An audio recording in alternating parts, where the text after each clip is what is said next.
चलिए कंटिन्यू करते हैं 6.11 को। और 6.11 में क्वेश्चन नंबर 3 तक मैंने कराया था इससे पहले वाले लेक्चर में। और मैंने बताया था कि अगर कभी भी मुझे ये पता करना हो कि कोई भी फंक्शन किस पॉइंट पर मैक्सिमा है और किस पॉइंट पर मिनिमा है, तो मैंने उसका अप्रोच बताया था। जैसे सपोज करो कोई फंक्शन है y बराबर f। सबसे पहले मैंने क्या बताया था कि आपको सबसे पहला काम क्या है कि फंक्शन का डेरिवेटिव करना है। डेरिवेटिव करोगे तो यहाँ से dy ओवर dx निकल के आ जाएगा। ठीक है, dy ओवर dx जैसे ही निकल के आएगा, आफ्टर देन हम लोग यहाँ पे dy ओवर dx को जीरो के बराबर करेंगे। और जीरो के बराबर करने के बाद यहाँ पे find the value of x करेंगे, x की वैल्यू निकालेंगे। सबसे पहला काम क्या है, फंक्शन का मैंने डेरिवेटिव किया, डेरिवेटिव को जीरो के बराबर किया। और डेरिवेटिव को जीरो के बराबर करने के बाद मैंने x की वैल्यू को निकाला। डेरिवेटिव को जीरो के बराबर करने के बाद मैंने किसकी वैल्यू को निकाला, x की वैल्यू को निकाला। जब मैंने x की वैल्यू को निकाला, जैसे ही मैंने x की वैल्यू को निकाला, तो हम लोग क्या करेंगे, मैंने क्या किया, x की वैल्यू को निकाला। अब x की वैल्यू मैंने मानी कि मान लो 3 वैल्यू निकल के आती है, या उससे ज्यादा भी आ सकती है। x1 निकल के आया, x2 निकल के आया और x3 निकल के आया। हो सकता है इससे ज्यादा भी वैल्यू हो। अच्छा, फंक्शन के डेरिवेटिव को जीरो करने का मतलब हुआ कि मैंने उन बिंदुओं को पता किया जहां पर फंक्शन में खींची गई, फंक्शन या वक्र में खींची गई प्रवणता क्या है, जीरो है।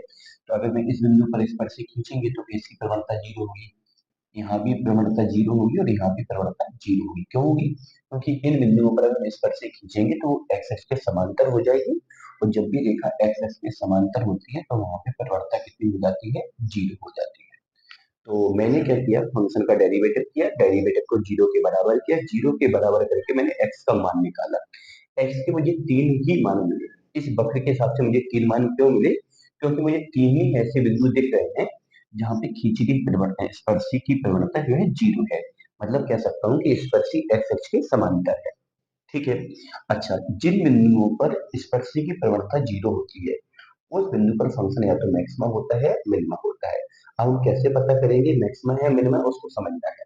उसके लिए मैंने बोला था कि जो फंक्शन का डेरिवेटिव है, फंक्शन का डेरिवेटिव जैसे x1 की पहले अगर हम बात करें तो फंक्शन का जो डेरिवेटिव है, जो भी मैंने डेरिवेटिव निकाला है वो आपका पॉजिटिव होगा। समझे, कैसा होगा आपका, पॉजिटिव होगा। x1 से ज्यादा पर फंक्शन का जो डेरिवेटिव है वो नेगेटिव होगा। कैसा हो, नेगेटिव। x2 से जानना पर फंक्शन का जो डेरिवेटिव है वो फिर से कैसा हो जाएगा, आपका पॉजिटिव हो जाएगा। और x3 से ज्यादा करने पर फंक्शन का डेरिवेटिव फिर से कैसा हो जाएगा, नेगेटिव हो जाएगा। तो याद रखना है, जैसे मैंने देखा कि x1 के पहले फंक्शन का डेरिवेटिव पॉजिटिव है और x1 के बाद फंक्शन का डेरिवेटिव नेगेटिव है। तो जैसे मैंने देखा किसी विशेष पॉइंट मैंने x1 पे चर्चा की, तो मैंने देखा कि x1 के पहले फंक्शन का डेरिवेटिव पॉजिटिव है और बाद में नेगेटिव है। तो जब भी हम पॉजिटिव से नेगेटिव में सफर करेंगे तो उस पॉइंट पर, जिस पॉइंट पर हम बात करने वाले हैं x1 पर, फंक्शन कैसा होगा, मैक्सिमा होगा। और जब भी हम नेगेटिव से पॉजिटिव में जाएंगे, नेगेटिव से पॉजिटिव में, उस पॉइंट पर, किस पर, x2 पर, फंक्शन कैसा होगा, मिनिमा होगा। ठीक है। और फिर हम पॉजिटिव से कहाँ जा रहे हैं, नेगेटिव पे, तो वहां पे फंक्शन फिर से कैसा हो जाएगा, x3 पे मैक्सिमा हो जाएगा। ठीक है। तो इन सारी चीजों के बारे में मैंने इससे पहले वाले लेक्चर में भी डिस्कस किया था कि सबसे पहले, अगर वैसे तो एक इसका तरीका और भी है, डेरिवेटिव टेस्ट और है, डबल डेरिवेटिव टेस्ट से आप पता करोगे कि मैक्सिमम वैल्यू क्या होगी, मिनिमम वैल्यू क्या होगी। लेकिन ये वाला जो तरीका है जहाँ पे हम लोग डेरिवेटिव के साइन को चेक करते हैं कि डेरिवेटिव का साइन मतलब चिन्ह कहाँ पे पॉजिटिव है और कहाँ पे नेगेटिव है, उस तरीके को हम लोग बोलते हैं लोकल मैक्सिमा और लोकल मिनिमा। वो जो पहली एक्सरसाइज है उसमें खासतौर से इसी का यूज है, लोकल मैक्सिमा और लोकल मिनिमा का। तो मैंने सबसे पहले अप्रोच क्या बोला कि फंक्शन का डेरिवेटिव करना है, उस डेरिवेटिव को जीरो के बराबर करोगे, जीरो के बराबर करके एक्स की वैल्यू को फाइंड करोगे, एक्स की वैल्यू फाइंड करने के बाद हम लोग क्या करेंगे कि एक्स की जो भी वैल्यू है उसको नंबर लाइन पे रिप्रेजेंट करेंगे और मैं देखूंगा कि जितने भी पॉइंट हमने रिप्रेजेंट किए उनके पहले फंक्शन के डेरिवेटिव का साइन कैसा है, चिन्ह कैसा है, पॉजिटिव या नेगेटिव है। उसके बाद फंक्शन के डेरिवेटिव का साइन कैसा है, पॉजिटिव है या नेगेटिव है। तो याद रखना, जब भी हम पॉजिटिव से निगेटिव में जाएंगे वहां पे मैक्सिमम हो जाएगा, और नेगेटिव से पॉजिटिव जाने पर वहां पे मिनिमम हो जाएगा। फिर पॉजिटिव से नेगेटिव में जाओगे तो फिर मैक्सिमम हो जाएगा। मैंने बोला भी था इससे पहले वाले लेक्चर में, कभी कभार ऐसा होता है कि दोनों साइन सेम हो जाते हैं, दोनों ओर पॉजिटिव हो जाता है या दोनों ओर नेगेटिव हो जाता है, तो उस पॉइंट पे हम लोग बोलेंगे ना तो मैक्सिमा है ना ही मिनिमा है। उस पॉइंट को हम लोग बोल देते हैं इनफ्लेक्शन पॉइंट, नति परिवर्तन, हिंदी बोलते हैं नति परिवर्तन, इनफ्लेक्शन पॉइंट। ठीक है वो बात की बात है, इतना हमें डीप नहीं पढ़ना है, मैं तो थोड़े से ही काम चल जाएगा।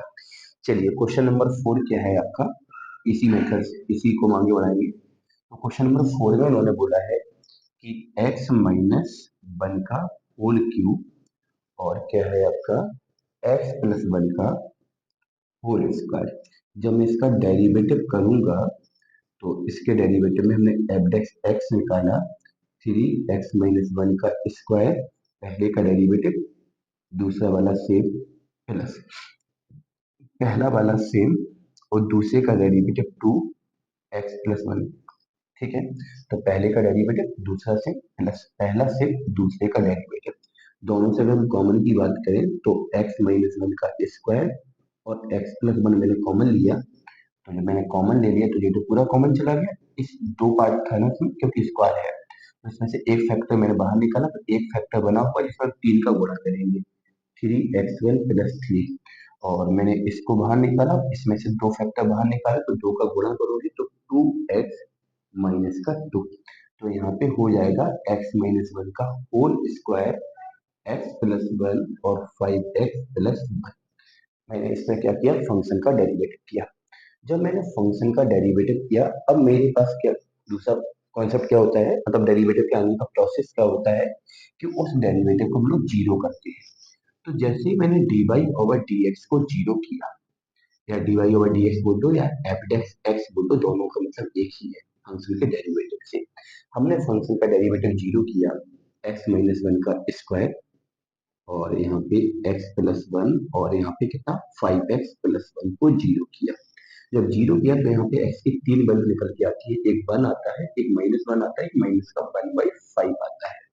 ये 3 पॉइंट आपके निकल के आएंगे। ठीक है, इन तीनों के 3 पॉइंट को हम लोग नंबर लाइन पे एक्स अक्ष पे रिप्रेजेंट करेंगे।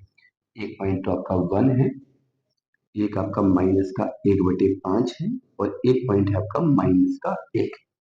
ठीक है, अब हम लोग देखेंगे कहाँ पे फंक्शन का डेरिवेटिव पॉजिटिव है और कहाँ पे फंक्शन का डेरिवेटिव नेगेटिव है। जैसे मान लो ये फंक्शन का डेरिवेटिव है, ठीक है, तो ये मैंने पूरा फंक्शन का डेरिवेटिव निकाला, तो मैं देखूंगा कि 1 से ज्यादा के लिए डेरिवेटिव पॉजिटिव है या नेगेटिव है।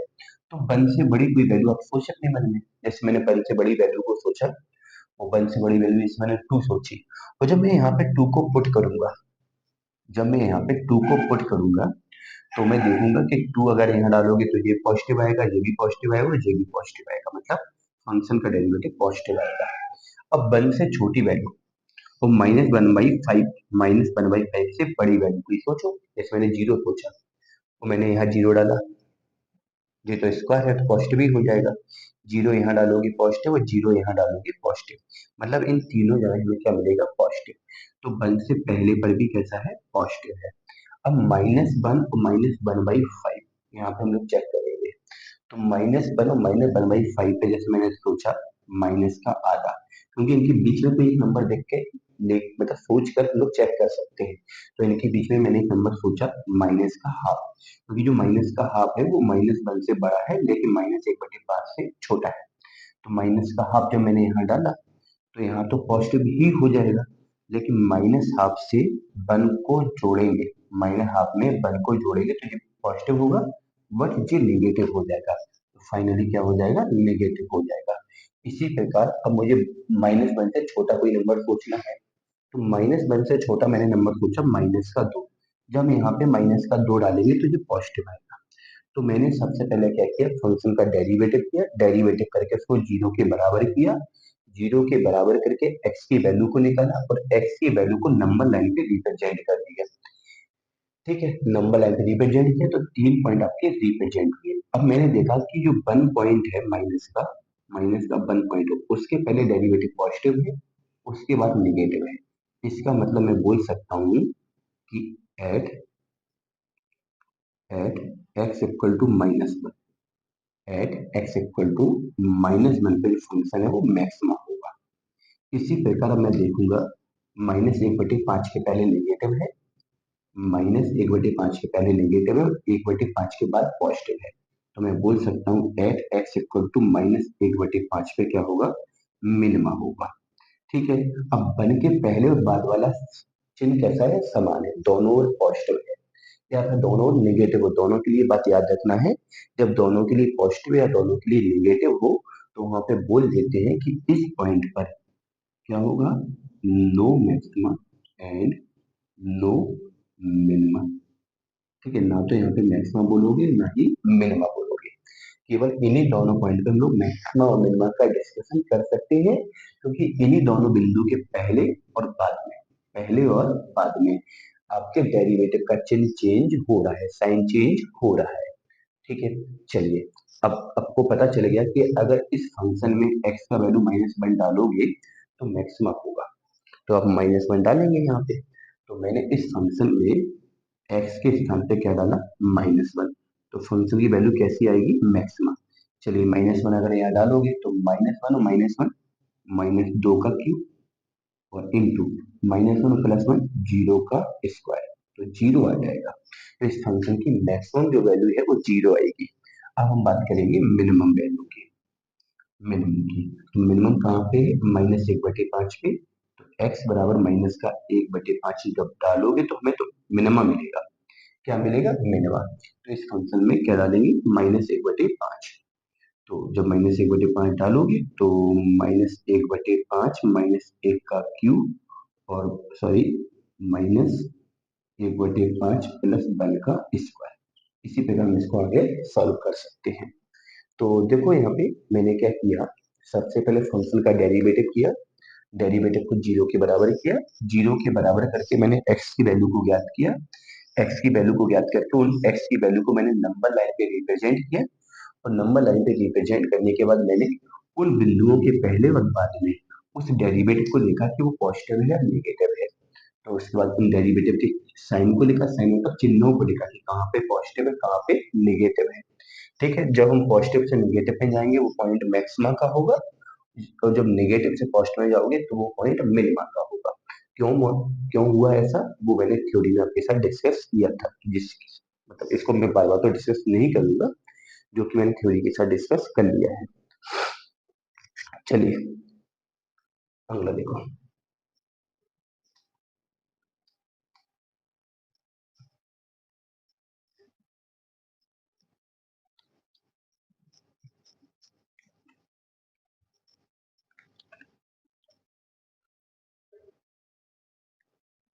5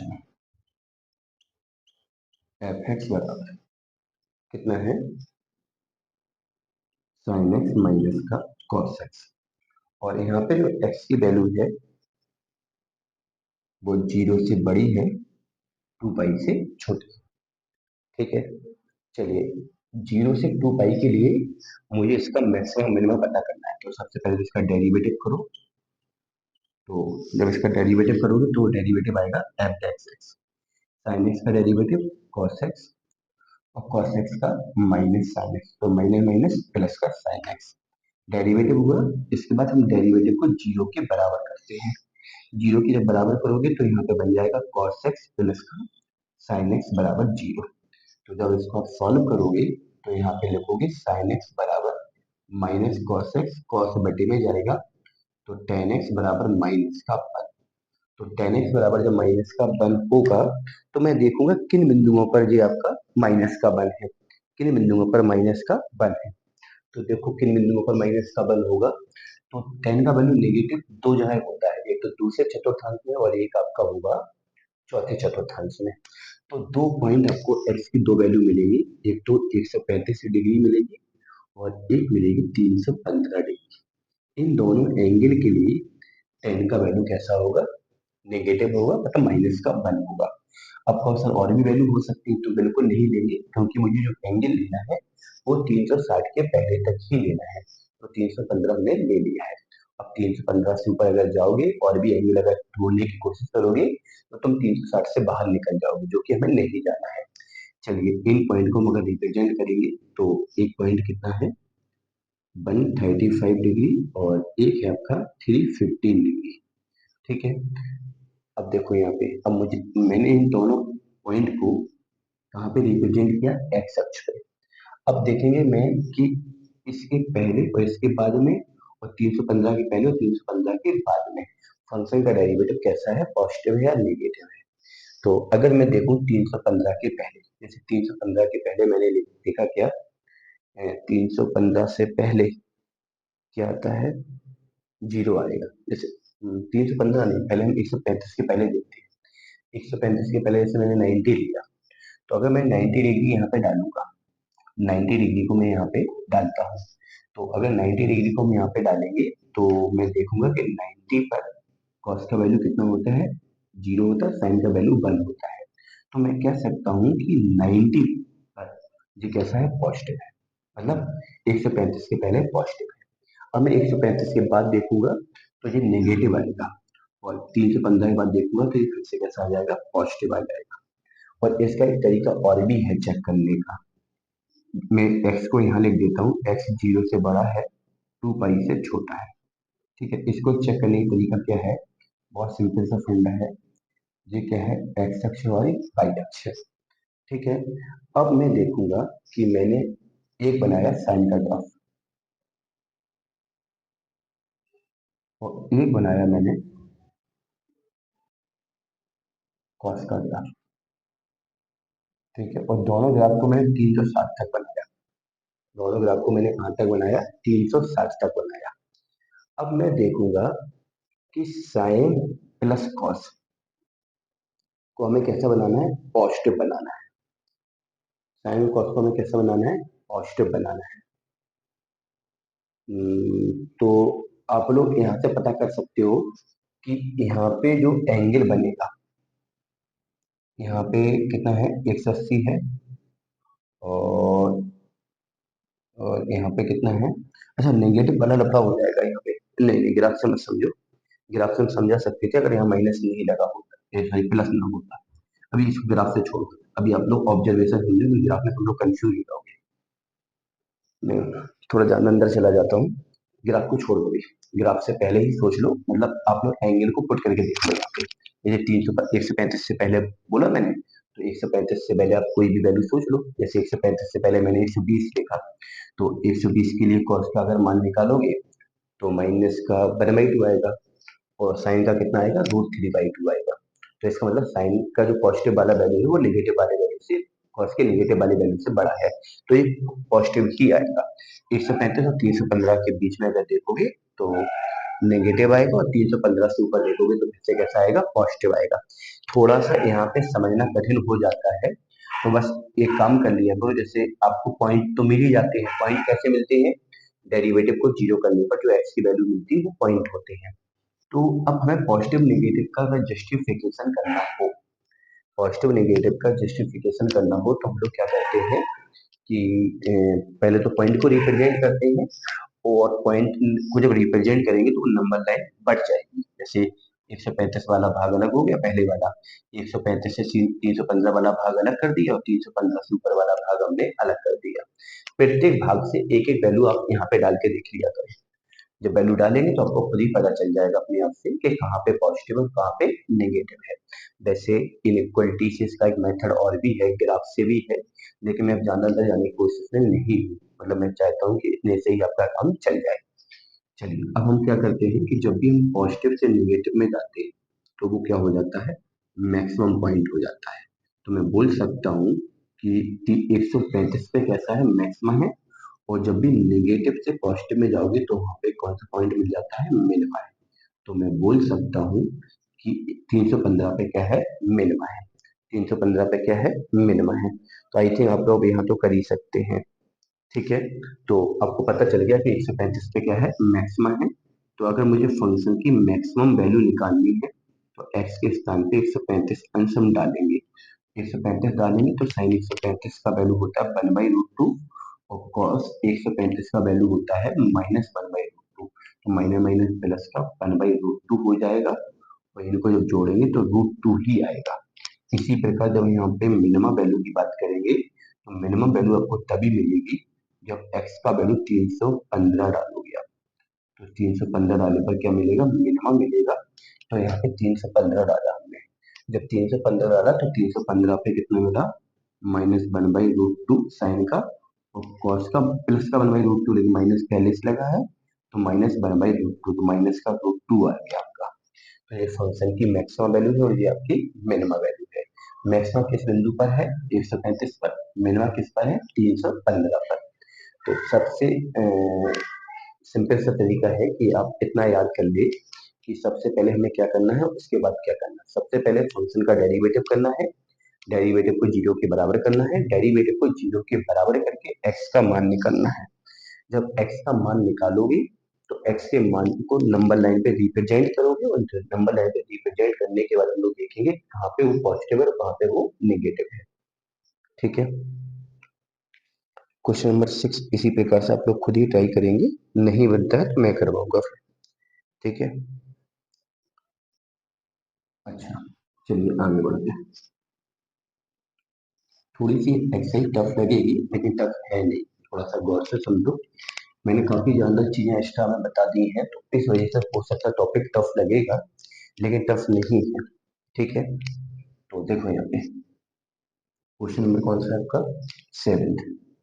सेवेंथ में उन्होंने बोला एफ एक्स बराबर कितना है, x³ माइनस का कितना है आपका 3x² और कितना है आपका प्लस का 6x प्लस का 7। चलिए हम इसका डेरिवेटिव करेंगे। तो डेरिवेटिव करने पर यहाँ पे 3x² हो जाएगा -6x प्लस 6। इस डेरिवेटिव को मैंने जीरो के बराबर किया तो 3 तो कॉमन आया, x² माइनस का 2x प्लस का 2 बराबर 0। चलिए जब डेरिवेटिव को मैंने जीरो के बराबर किया तो यहाँ पे बन गया x² माइनस का 2x प्लस का 2 बराबर 0। यहाँ पे मैंने अब इसके फैक्टर तो हो नहीं रहे तो क्वाड्रेटिक धनाचार सूत्र लगाएंगे। धनाचार सूत्र में मैंने देखा कि इसका जब मैं धनाचार फॉर्मूला लगाता हूँ तो -b और यहाँ पे प्लस माइनस रूट में b² माइनस का 4ac अपॉन में कितना होगा 2a, 2 हो जाएगा। रूट में माइनस आ गया तो मूल कैसे होंगे, काल्पनिक होंगे, इमेजिनरी होंगे। बस यहाँ पे सवाल यही खत्म हो जाएगा। जब भी किसी भी फंक्शन के डेरिवेटिव को जीरो करने पर उसकी जो x की वैल्यू है वो काल्पनिक हो या नॉट डिफाइंड हो। काल्पनिक हो मतलब इमेजिनरी हो, नॉट डिफाइंड मतलब अपरिभाषित हो, तो वहां पे मैं बोल दूंगा कि फंक्शन में ना तो मैक्सिमा है और ना ही क्या है आपका मिनिमा है। फंक्शन में ना ही मैक्सिमा होगा ना ही मिनिमा होगा। तो ऐसे क्वेश्चन को करने के लिए तो बड़ा सिंपल सा अप्रोच है। मैंने फंक्शन का डेरिवेटिव किया, डेरिवेटिव को जीरो के बराबर किया, जीरो के बराबर करने पर वैल्यू कैसी मिली, काल्पनिक मिली। और जब वैल्यू काल्पनिक मिलेगी तो हम लोग बोल देंगे ना तो मैक्सिमा होगा ना ही मिनिमा होगा। चलिए क्वेश्चन नंबर 8 देखो क्या है आपका, y बराबर कितना है मेरे पास, x² माइनस का 4x प्लस 10। मैंने इसका डेरिवेटिव किया तो dy/dx आएगा। तो यहाँ पे 2x माइनस 4 होगा। डेरिवेटिव को मैंने जीरो के बराबर किया तो यहाँ से इसको जब जीरो के बराबर करोगे तो x का वैल्यू 2 आएगा। इसको नंबर लाइन पे मैंने रिप्रेजेंट किया 2 को। अब मैं देखूंगा 2 से पहले जैसे मैंने एक यहाँ डाला तो ये नेगेटिव है और 2 के आगे देखोगे तो ये पॉजिटिव है। 2 के आगे देखोगे तो कैसा है, पॉजिटिव है। अब मैं कह सकता हूँ कि इसकी जो मिनिमम वैल्यू है, क्योंकि मैं देख रहा हूँ कि हम लोग नेगेटिव से पॉजिटिव में जा रहे हैं, तो मैं बोल सकता हूँ कि 2 पर फंक्शन कैसा होगा, मिनिमा होगा। 2 पे फंक्शन कैसा होगा, मिनिमा होगा। क्योंकि आपके सामने ही लिखा है जब किसी बिंदु के पहले फंक्शन का डेरिवेटिव नेगेटिव हो, बिंदु के बाद फंक्शन का डेरिवेटिव पॉजिटिव हो, उस बिंदु पर फंक्शन कैसा हो जाता है, मिनिमा हो जाता है। तो मैंने देखा कि जब मैंने डेरिवेटिव किया और डेरिवेटिव को जीरो के बराबर किया तो जो एक्स की वैल्यू मिली वो 2 मिली। तो 2 से पहले नेगेटिव, 2 के बाद पॉजिटिव, ये वाला डेरिवेटिव। 2 से पहले जैसे मैंने 1 डाला, 2 से पहले 1 डाला तो नेगेटिव आ रहा, 2 के बाद जैसे मैंने 3 डाला तो ये पॉजिटिव आ रहा। तो मैं बोल सकता हूँ 2 पे मिनिमा है। तो फंक्शन की मुझे मिनिमा वैल्यू निकालनी है और मिनिमा तभी निकल पाएगी जब एक्स का वैल्यू तुम 2 डालोगे, क्योंकि 2 पर ही मिनिमा है। तो 2 यहाँ डालोगे, 2 का इसका 4, 4 दूनी 8 प्लस 10, 10 4 14, 14 में से 8 जाएगा, 14 में से 8 जाएगा तो 6 आ जाएगा। 14 में से 8 जाएगा, कितना आ जाएगा, 6 आ जाएगा। तो मैं बोल सकता हूँ कि जो y की मिनिमम वैल्यू है वो 6 है। y की जो मिनिमम वैल्यू है वो कितनी है, 6 है। तो इस पूरी एक्सरसाइज का एक ही अप्रोच था कि हमें सबसे पहले फंक्शन का डेरिवेटिव करना है। एक बार में सारी चीजें रिकॉल करेंगे। फंक्शन के डेरिवेटिव को जीरो के बराबर करोगे, जीरो के बराबर करके एक्स की वैल्यू निकालोगे, एक्स की वैल्यू को नंबर लाइन पे रिप्रेजेंट करोगे। नंबर लाइन पे रिप्रेजेंट करने के बाद मैंने जो डेरिवेटिव निकाला है उस डेरिवेटिव को, उस जितने भी पॉइंट मिलेंगे उसके दाएं बाएं चेक करेंगे कि वो पॉजिटिव है या निगेटिव है। क्या, फंक्शन का डेरिवेटिव। जितने भी पॉइंट मिलेंगे उन पॉइंट के आजू बाजू में, आस पड़ोस में हम देखेंगे कि फंक्शन का डेरिवेटिव पॉजिटिव है या निगेटिव है। तो इन पॉजिटिव नेगेटिव सिंबल को बना देंगे।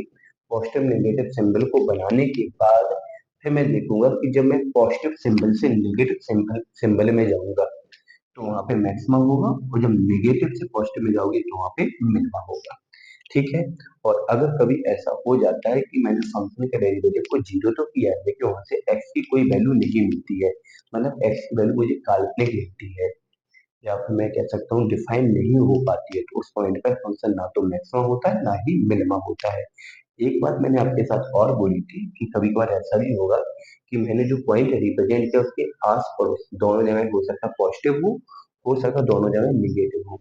तो ऐसे पॉइंट पर भी आपका फंक्शन मैक्सिमम मिनिमम को डिफाइन नहीं कर पाता है। उस पॉइंट को हम लोग इनफ्लेक्शन पॉइंट कहते हैं, हिंदी में उसे नति परिवर्तन कहते हैं। चलिए, तो पहले एक्सरसाइज का थ्योरी जो था वो थोड़ा सा मामला हो सकता है टफ लग रहा हो, लेकिन इतना टेंशन, इतना लोड नहीं लेना है। जब जैसे ही मैं अगली डबल डेरिवेटिव से मैं आपके फंक्शन की मैक्सिमम चेक करना बताऊंगा तो वहां पे फिर आपको काफी चीज सिंपल लगने लगेगी। ठीक है। चलिए, तो आप लोग इतना तैयार करो पहले तो अच्छे से।